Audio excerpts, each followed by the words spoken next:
ಜನಸಂಖ್ಯೆ ಆಧಾರದಲ್ಲಿ ನಡೆದರೆ ಭಾರಿ ಕಷ್ಟ ಆಗುತ್ತೆ ದಕ್ಷಿಣದ ರಾಜ್ಯಗಳಿಗೆ. ದಕ್ಷಿಣದ ರಾಜ್ಯಗಳು ಹಲವು ಕ್ಷೇತ್ರಗಳನ್ನು ಕಳೆದುಕೊಳ್ತವೆ, ಎಂಪಿನೇ ಇರೋದಿಲ್ಲ. ಉತ್ತರದ ರಾಜ್ಯಗಳು ಹೆಚ್ಚು ಹೆಚ್ಚು ಸ್ಥಾನಗಳನ್ನು ದಕ್ಕಿಸಿಕೊಳ್ಳಲಿವೆ. ಆಗ ರಾಷ್ಟ್ರ ರಾಜಕಾರಣದಲ್ಲಿ ದಕ್ಷಿಣದ ಧ್ವನಿ ಕ್ಷೀಣಿಸಲಿದೆ. ಹಿಂದಿ ಹೃದಯ ಭೂಮಿ ರಾಜ್ಯಗಳೇ ಅಬ್ಬರಿಸ್ತವೆ. ದಕ್ಷಿಣ ಭಾರತೀಯರ ಸಂಸದರ ಸಂಖ್ಯೆ ಮತ್ತಷ್ಟು ಕುಸಿದ್ರೆ ದಕ್ಷಿಣಕ್ಕೆ ಅನುದಾನ ಕಡಿತ ಸೇರಿ ಹಲವು ರೀತಿ ಅನ್ಯಾಯವಾಗುತ್ತೆ. ದಕ್ಷಿಣದ ರಾಜ್ಯಗಳು ಜನಸಂಖ್ಯೆಯನ್ನು ನಿಯಂತ್ರಿಸಿವೆ. ಕೇಂದ್ರ ಹೇಳ್ತಂದೇಳಿ ನಾವು ಮಾಡಿದ್ವಿ ನೋಡಿ. ನಾವು ಶಿಕ್ಷಣದಲ್ಲಿ, ಆರೋಗ್ಯದಲ್ಲಿ, ಉದ್ಯೋಗದಲ್ಲಿ, ಕೃಷಿಯಲ್ಲಿ ಅತ್ಯದ್ಭುತ ಅಭಿವೃದ್ಧಿಯನ್ನು ಸಾಧಿಸಿದ್ದೀವಿ. ಅತಿ ಹೆಚ್ಚು ತೆರಿಗೆ ಕಟ್ತಾ ಇದ್ದೀವಿ. ನಮ್ಮ ದಕ್ಷಿಣದ ರಾಜ್ಯಗಳಿಂದಲೇ ಬಹುತೇಕ ಕೇಂದ್ರ ಸರ್ಕಾರಕ್ಕೆ ಒಳ್ಳೆ ದುಡ್ಡು ಹೋಗ್ತಾ ಇದೆ. ಇಲ್ಲಿ ನಾನು ಮತ್ತೊಮ್ಮೆ ಹೇಳ್ತಾ ಇದ್ದೀನಿ, ಕಾಂಗ್ರೆಸ್ ಬಿಜೆಪಿ ಅಂತ ತರಬೇಡಿ. ಇಲ್ಲಿ ನರೇಂದ್ರ ಮೋದಿ ಅಥವಾ ಸಿದ್ದರಾಮಯ್ಯ ಅಂತ ತರಬೇಡಿ. ನೀವೊಂದು 50 ವರ್ಷದ ನಂತರದ ಆಲೋಚನೆ ಮಾಡಿ. ನಾವು ಕ್ಷೇತ್ರ ಅಭಿವೃದ್ಧಿ ಮಾಡಿದೀವಿ ಅಂತ ಕ್ಷೇತ್ರ ಕಡಿಮೆ ಮಾಡಿದ್ರೆ ಹೇಗೆ? ಅರೆ, ಸದ್ಯ ದಕ್ಷಿಣ ಭಾರತ ರಾಜ್ಯಗಳು ಇದೊಂದು ಪ್ರಶ್ನೆನೇ ಎತ್ತುತ್ತಾ ಇದೆ. ಈ ರೀತಿ ಆಗಬಾರ್ದು. ದಕ್ಷಿಣ ಉತ್ತರ ಅಂತ ಆಗಬಾರ್ದು. ನಮ್ಮ ದೇಶ ಒಂದೇ ಆಗಿರಬೇಕು, ಆದರೆ ಅನ್ಯಾಯಗಳಾಗಬಾರ್ದು. ನಮ್ಮಲ್ಲಿ ಎಂತೆಂಥ ಸ್ಪೆಷಲಿಸ್ಟ್ಗಳಿದ್ದಾರೆ. ಆ ಚಂದ್ರಯಾನ ಮತ್ತೊಂದು ಆದಾಗ ನೀವು ನೋಡಿ, ತಮಿಳುನಾಡು, ಆಂಧ್ರಪ್ರದೇಶ, ಕೇರಳ, ಕರ್ನಾಟಕ, ಆ ಕಡೆಯಿಂದ ಕಾಣೋರು ಬಹಳ ಕಡಿಮೆ ಅಲ್ವಾ? ಆಮೇಲೆ ತೆರಿಗೆ ಕೊಡೋದ್ರಲ್ಲಿ ನಂಬರ್ 1 ನಾವು. ಈಗ ಎಂಪಿ ಸ್ಥಾನಗಳು ಕೂಡ ಕಡಿಮೆ ಆದರೆ ಇದನ್ನ ಬಹಳ ಅದ್ಭುತವಾಗಿ ಮನವರಿಕೆ ಮಾಡಿಕೊಡುವಂತ ಕಾಲ ಬಂದಿದೆ ಅಂತ ನನಗನ್ನಿಸ್ತಾ ಇದೆ. ಯಾಕಂದ್ರೆ ದಕ್ಷಿಣ ಭಾರತ ಅಂದ್ರೂ ಕೂಡ ಭಾರತವೇ ಸ್ವಾಮಿ. ಉತ್ತರ ಭಾರತ ಮಾತ್ರ ಭಾರತ ಅಲ್ವಲ್ಲ. ನಮ್ಮ ಒಂದು ಗ್ರಾಮ ಪಂಚಾಯತಿ ಕೂಡ ಭಾರತವೇ ಅಲ್ವಾ? ಈ ತರ ಆಲೋಚನೆ ಮಾಡಿದ್ರೆ ನಾನು ಹೇಳ್ತೀನಿ. ಜನಸಂಖ್ಯೆ ಆಧಾರದಲ್ಲಿ ನಡೆದರೆ ಭಾರಿ ಕಷ್ಟ ಆಗುತ್ತೆ ದಕ್ಷಿಣದ ರಾಜ್ಯಗಳಿಗೆ. ದಕ್ಷಿಣದ ರಾಜ್ಯಗಳು ಹಲವು ಕ್ಷೇತ್ರಗಳನ್ನು ಕಳೆದುಕೊಳ್ತವೆ, ಎಂಪಿನೇ ಇರೋದಿಲ್ಲ. ಉತ್ತರದ ರಾಜ್ಯಗಳು ಹೆಚ್ಚು ಹೆಚ್ಚು ಸ್ಥಾನಗಳನ್ನು ದಕ್ಕಿಸಿಕೊಳ್ಳಲಿವೆ. ಆಗ ರಾಷ್ಟ್ರ ರಾಜಕಾರಣದಲ್ಲಿ ದಕ್ಷಿಣದ ಧ್ವನಿ ಕ್ಷೀಣಿಸಲಿದೆ. ಹಿಂದಿ ಹೃದಯ ಭೂಮಿ ರಾಜ್ಯಗಳೇ ಅಬ್ಬರಿಸ್ತವೆ. ದಕ್ಷಿಣ ಭಾರತೀಯರ ಸಂಸದರ ಸಂಖ್ಯೆ ಮತ್ತಷ್ಟು ಕುಸಿದ್ರೆ ದಕ್ಷಿಣಕ್ಕೆ ಅನುದಾನ ಕಡಿತ ಸೇರಿ ಹಲವು ರೀತಿ ಅನ್ಯಾಯವಾಗುತ್ತೆ. ದಕ್ಷಿಣದ ರಾಜ್ಯಗಳು ಜನಸಂಖ್ಯೆಯನ್ನು ನಿಯಂತ್ರಿಸಿವೆ. ಕೇಂದ್ರ ಹೇಳ್ತಂದೇಳಿ ನಾವು ಮಾಡಿದ್ವಿ ನೋಡಿ. ನಾವು ಶಿಕ್ಷಣದಲ್ಲಿ, ಆರೋಗ್ಯದಲ್ಲಿ, ಉದ್ಯೋಗದಲ್ಲಿ, ಕೃಷಿಯಲ್ಲಿ ಅತ್ಯದ್ಭುತ ಅಭಿವೃದ್ಧಿಯನ್ನು ಸಾಧಿಸಿದ್ದೀವಿ. ಅತಿ ಹೆಚ್ಚು ತೆರಿಗೆ ಕಟ್ತಾ ಇದ್ದೀವಿ. ನಮ್ಮ ದಕ್ಷಿಣದ ರಾಜ್ಯಗಳಿಂದಲೇ ಬಹುತೇಕ ಕೇಂದ್ರ ಸರ್ಕಾರಕ್ಕೆ ಒಳ್ಳೆ ದುಡ್ಡು ಹೋಗ್ತಾ ಇದೆ. ಇಲ್ಲಿ ನಾನು ಮತ್ತೊಮ್ಮೆ ಹೇಳ್ತಾ ಇದ್ದೀನಿ, ಕಾಂಗ್ರೆಸ್ ಬಿಜೆಪಿ ಅಂತ ತರಬೇಡಿ. ಇಲ್ಲಿ ನರೇಂದ್ರ ಮೋದಿ ಅಥವಾ ಸಿದ್ದರಾಮಯ್ಯ ಅಂತ ತರಬೇಡಿ. ನೀವೊಂದು 50 ವರ್ಷದ ನಂತರದ ಆಲೋಚನೆ ಮಾಡಿ. ನಾವು ಕ್ಷೇತ್ರ ಅಭಿವೃದ್ಧಿ ಮಾಡಿದೀವಿ ಅಂತ ಕ್ಷೇತ್ರ ಕಡಿಮೆ ಮಾಡಿದ್ರೆ ಹೇಗೆ? ಅರೆ, ಸದ್ಯ ದಕ್ಷಿಣ ಭಾರತ ರಾಜ್ಯಗಳು ಇದೊಂದು ಪ್ರಶ್ನೆನೇ ಎತ್ತುತ್ತಾ ಇದೆ. ಈ ರೀತಿ ಆಗಬಾರ್ದು. ದಕ್ಷಿಣ ಉತ್ತರ ಅಂತ ಆಗಬಾರ್ದು. ನಮ್ಮ ದೇಶ ಒಂದೇ ಆಗಿರಬೇಕು, ಆದರೆ ಅನ್ಯಾಯಗಳಾಗಬಾರ್ದು. ನಮ್ಮಲ್ಲಿ ಎಂತೆಂಥ ಸ್ಪೆಷಲಿಸ್ಟ್ಗಳಿದ್ದಾರೆ. ಆ ಚಂದ್ರಯಾನ ಮತ್ತೊಂದು ಆದಾಗ ನೀವು ನೋಡಿ, ತಮಿಳುನಾಡು, ಆಂಧ್ರಪ್ರದೇಶ, ಕೇರಳ, ಕರ್ನಾಟಕ, ಆ ಕಡೆಯಿಂದ ಕಾಣೋರು ಬಹಳ ಕಡಿಮೆ ಅಲ್ವಾ? ಆಮೇಲೆ ತೆರಿಗೆ ಕೊಡೋದ್ರಲ್ಲಿ ನಂಬರ್ 1 ನಾವು. ಈಗ ಎಂಪಿ ಸ್ಥಾನಗಳು ಕೂಡ ಕಡಿಮೆ ಆದರೆ ಇದನ್ನ ಬಹಳ ಅದ್ಭುತವಾಗಿ ಮನವರಿಕೆ ಮಾಡಿಕೊಡುವಂತ ಕಾಲ ಬಂದಿದೆ ಅಂತ ನನಗನ್ನಿಸ್ತಾ ಇದೆ. ಯಾಕಂದ್ರೆ ದಕ್ಷಿಣ ಭಾರತ ಅಂದ್ರೂ ಕೂಡ ಭಾರತವೇ ಸ್ವಾಮಿ. ಉತ್ತರ ಭಾರತ ಮಾತ್ರ ಭಾರತ ಅಲ್ವಲ್ಲ. ನಮ್ಮ ಒಂದು ಗ್ರಾಮ ಪಂಚಾಯತಿ ಕೂಡ ಭಾರತವೇ ಅಲ್ವಾ? ಈ ತರ ಆಲೋಚನೆ ಮಾಡಿದ್ರೆ ನಾನು ಹೇಳ್ತೀನಿ. ಜನಸಂಖ್ಯೆ ಆಧಾರದಲ್ಲಿ ನಡೆದರೆ ಭಾರಿ ಕಷ್ಟ ಆಗುತ್ತೆ ದಕ್ಷಿಣದ ರಾಜ್ಯಗಳಿಗೆ. ದಕ್ಷಿಣದ ರಾಜ್ಯಗಳು ಹಲವು ಕ್ಷೇತ್ರಗಳನ್ನು ಕಳೆದುಕೊಳ್ತವೆ, ಎಂಪಿನೇ ಇರೋದಿಲ್ಲ. ಉತ್ತರದ ರಾಜ್ಯಗಳು ಹೆಚ್ಚು ಹೆಚ್ಚು ಸ್ಥಾನಗಳನ್ನು ದಕ್ಕಿಸಿಕೊಳ್ಳಲಿವೆ. ಆಗ ರಾಷ್ಟ್ರ ರಾಜಕಾರಣದಲ್ಲಿ ದಕ್ಷಿಣದ ಧ್ವನಿ ಕ್ಷೀಣಿಸಲಿದೆ.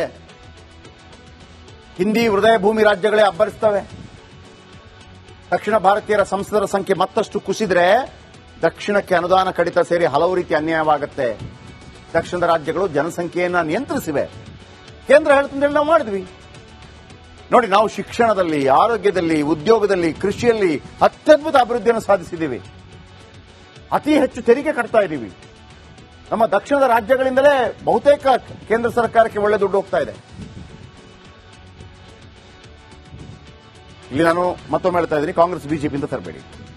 ಇಲ್ಲಿ ನರೇಂದ್ರ ಮೋದಿ ಅಥವಾ ಸಿದ್ದರಾಮಯ್ಯ ಅಂತ ತರಬೇಡಿ. ನೀವೊಂದು 50 ವರ್ಷದ ನಂತರದ ಆಲೋಚನೆ ಮಾಡಿ. ನಾವು ಕ್ಷೇತ್ರ ಅಭಿವೃದ್ಧಿ ಮಾಡಿದೀವಿ ಅಂತ ಕ್ಷೇತ್ರ ಕಡಿಮೆ ಮಾಡಿದ್ರೆ ಹೇಗೆ? ಅರೆ, ಸದ್ಯ ದಕ್ಷಿಣ ಭಾರತ ರಾಜ್ಯಗಳು ಇದೊಂದು ಪ್ರಶ್ನೆಯನ್ನು ಎತ್ತುತ್ತಾ ಇದೆ. ಈ ರೀತಿ ಆಗಬಾರ್ದು. ದಕ್ಷಿಣ ಉತ್ತರ ಅಂತ ಆಗಬಾರ್ದು. ನಮ್ಮ ದೇಶ ಒಂದೇ ಆಗಿರಬೇಕು, ಆದರೆ ಅನ್ಯಾಯಗಳಾಗಬಾರ್ದು.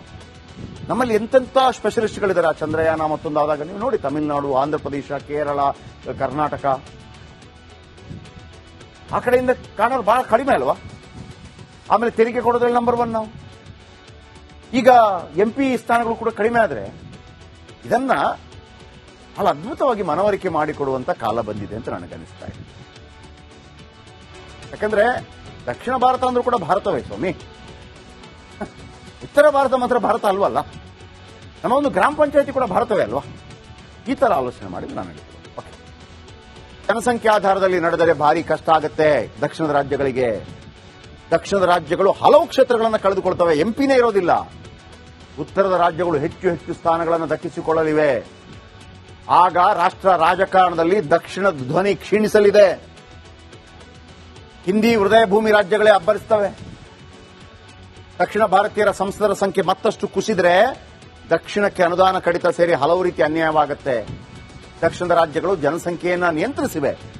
ಕೇಂದ್ರ ಹೇಳ್ತಂದೇಳಿ ನಾವು ಮಾಡಿದ್ವಿ ನೋಡಿ. ನಾವು ಶಿಕ್ಷಣದಲ್ಲಿ, ಆರೋಗ್ಯದಲ್ಲಿ, ಉದ್ಯೋಗದಲ್ಲಿ, ಕೃಷಿಯಲ್ಲಿ ಅತ್ಯದ್ಭುತ ಅಭಿವೃದ್ಧಿಯನ್ನು ಸಾಧಿಸಿದ್ದೀವಿ. ಅತಿ ಹೆಚ್ಚು ತೆರಿಗೆ ಕಟ್ತಾ ಇದ್ದೀವಿ. ನಮ್ಮ ದಕ್ಷಿಣದ ರಾಜ್ಯಗಳಿಂದಲೇ ಬಹುತೇಕ ಕೇಂದ್ರ ಸರ್ಕಾರಕ್ಕೆ ಒಳ್ಳೆ ದುಡ್ಡು ಹೋಗ್ತಾ ಇದೆ. ಇಲ್ಲಿ ನಾನು ಮತ್ತೊಮ್ಮೆ ಹೇಳ್ತಾ ಇದ್ದೀನಿ, ಕಾಂಗ್ರೆಸ್ ಬಿಜೆಪಿ ಅಂತ ತರಬೇಡಿ. ಇಲ್ಲಿ ನರೇಂದ್ರ ಮೋದಿ ಅಥವಾ ಸಿದ್ದರಾಮಯ್ಯ ಅಂತ ತರಬೇಡಿ. ನೀವೊಂದು 50 ವರ್ಷದ ನಂತರದ ಆಲೋಚನೆ ಮಾಡಿ. ನಾವು ಕ್ಷೇತ್ರ ಅಭಿವೃದ್ಧಿ ಮಾಡಿದ್ದೀವಿ ಅಂತ ಕ್ಷೇತ್ರ ಕಡಿಮೆ ಮಾಡಿದ್ರೆ ಹೇಗೆ? ಅರೆ, ಸದ್ಯ ದಕ್ಷಿಣ ಭಾರತ ರಾಜ್ಯಗಳು ಇದೊಂದು ಪ್ರಶ್ನೆಯನ್ನು ಎತ್ತುತ್ತಾ ಇದೆ.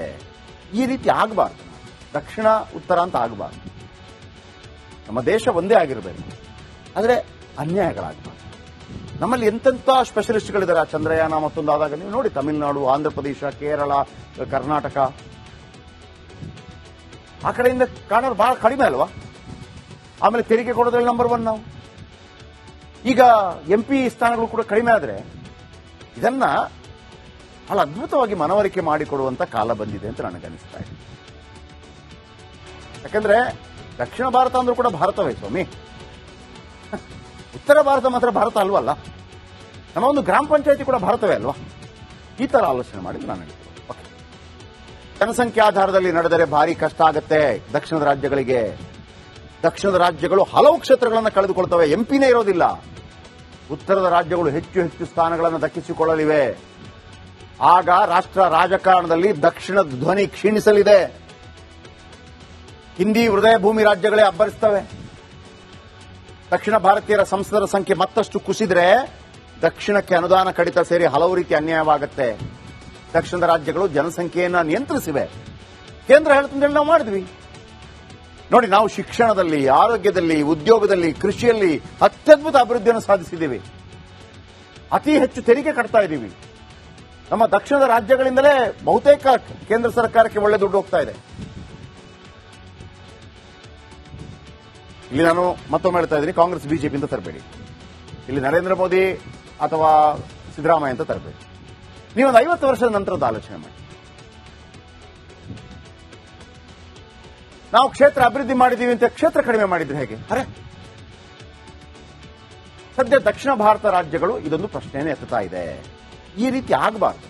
ದಕ್ಷಿಣ ಉತ್ತರ ಅಂತ ಆಗಬಾರ್ದು. ನಮ್ಮ ದೇಶ ಒಂದೇ ಆಗಿರಬೇಕು, ಆದರೆ ಅನ್ಯಾಯಗಳಾಗಬಾರ್ದು. ನಮ್ಮಲ್ಲಿ ಎಂತೆಂಥ ಸ್ಪೆಷಲಿಸ್ಟ್ಗಳಿದ್ದಾರೆ. ಆ ಚಂದ್ರಯಾನ ಮತ್ತೊಂದು ಆದಾಗ ನೀವು ನೋಡಿ, ತಮಿಳುನಾಡು, ಆಂಧ್ರ ಪ್ರದೇಶ, ಕೇರಳ, ಕರ್ನಾಟಕ, ಆ ಕಡೆಯಿಂದ ಕಾಣೋರು ಬಹಳ ಕಡಿಮೆ ಅಲ್ವಾ? ಆಮೇಲೆ ತೆರಿಗೆ ಕೊಡೋದ್ರಲ್ಲಿ ನಂಬರ್ 1 ನಾವು. ಈಗ MP ಸ್ಥಾನಗಳು ಕೂಡ ಕಡಿಮೆ ಆದರೆ ಇದನ್ನ ಬಹಳ ಅದ್ಭುತವಾಗಿ ಮನವರಿಕೆ ಮಾಡಿಕೊಡುವಂತ ಕಾಲ ಬಂದಿದೆ ಅಂತ ನನಗನ್ನಿಸ್ತಾ ಇದೆ. ಯಾಕಂದ್ರೆ ದಕ್ಷಿಣ ಭಾರತ ಅಂದ್ರೂ ಕೂಡ ಭಾರತವೇ ಸ್ವಾಮಿ. ಉತ್ತರ ಭಾರತ ಮಾತ್ರ ಭಾರತ ಅಲ್ವಲ್ಲ. ನಮ್ಮ ಒಂದು ಗ್ರಾಮ ಪಂಚಾಯತಿ ಕೂಡ ಭಾರತವೇ ಅಲ್ವಾ? ಈ ತರ ಆಲೋಚನೆ ಮಾಡಿದ್ರೆ ನಾನು ಹೇಳ್ತೀನಿ.